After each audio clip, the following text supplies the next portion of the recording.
Israël terrestre et spirituel. Deuxième partie. La division du peuple juif entre credo terrestre et credo spirituel. Il fut impérieux que le Père arrache des mains de son peuple la terre qui lui avait été confiée depuis ses ancêtres.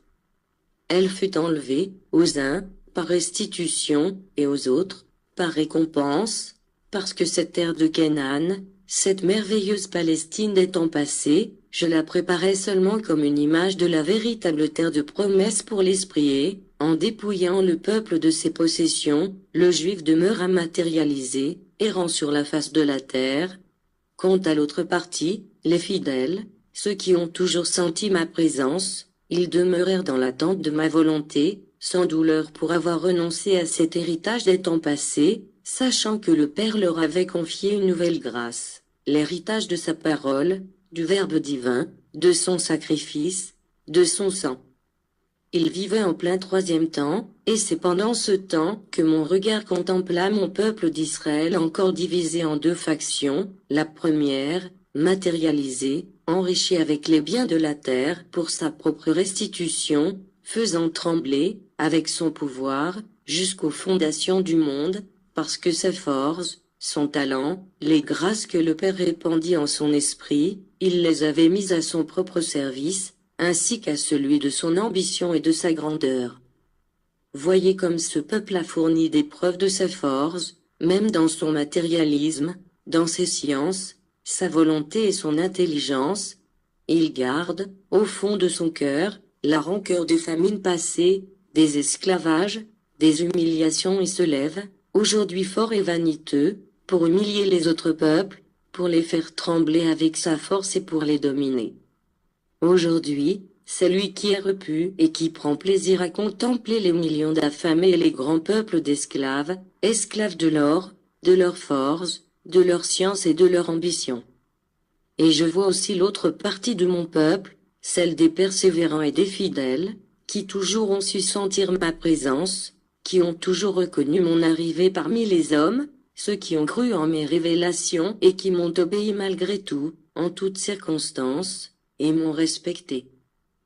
Cette partie n'est pas seulement vous autres qui avez été les témoins de ma communication par le biais de l'entendement de l'homme en cette époque, mais qu'une partie du peuple Israël, spirituel, est disséminée, répartie de par le monde entier et, à l'endroit que chacun se trouve, il reçoit ma charité, sans ma présence, s'alimente de mon pain et m'attend, sans connaître le lieu de ma destination, ni la forme sous laquelle je viendrai, mais il m'attend.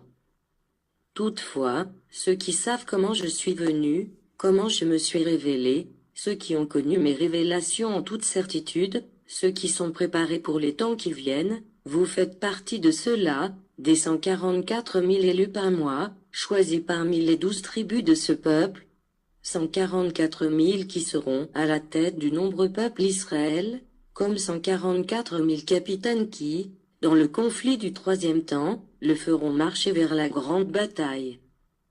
Croyez-vous que mon peuple sera toujours divisé?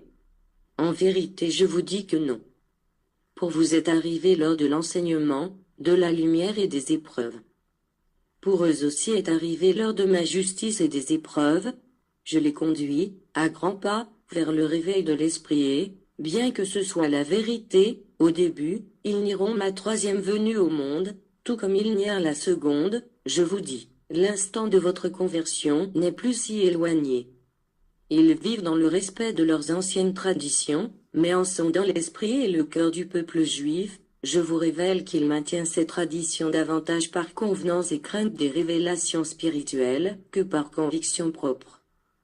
Comme il se surprend devant les manifestations de l'au-delà, je lui proposerai ce qui suit, le dépouillement de tout ce qui est superflu, la pratique de la charité, l'amour et l'humilité.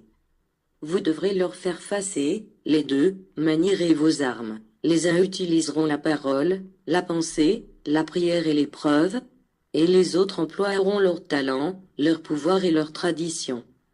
Mais je serai présent, au cours de cette lutte, et je ferai que triomphe, en vérité, ma justice. Je ferai triompher la spiritualité, je ferai s'élever l'esprit au-dessus de la chair, qu'il la fléchisse et l'humilie. Et c'est alors que viendra la réconciliation des tribus Israël, l'unification du peuple du Seigneur. Lorsque ce peuple sera préparé, en vérité je vous le dis, il commencera l'accomplissement, jusqu'à sa conclusion, de la grande mission que Dieu, depuis l'aube des temps, a confiée à son peuple élu, pour être l'aîné et le dépositaire des révélations du Seigneur, afin qu'en tant que premier frère, il sache guider les autres, partager sa grâce avec eux et les conduire, tous, à la droite du Père.